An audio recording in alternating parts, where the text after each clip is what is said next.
কিনে নিয়ে আসে কোথার থেকে? ওটা কি খামার আছে?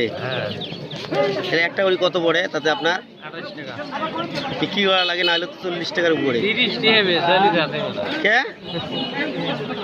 হ্যাঁ 30 টাকা হইলে ইনকাম হয়।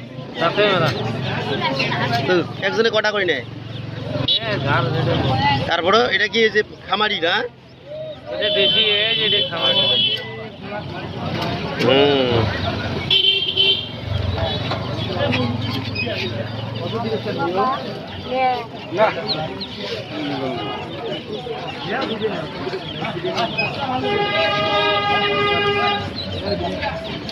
পুঁতি হাটে নিয়ে এসে ভিতরবন হাটে কত কিলো করে নিয়ে এসে?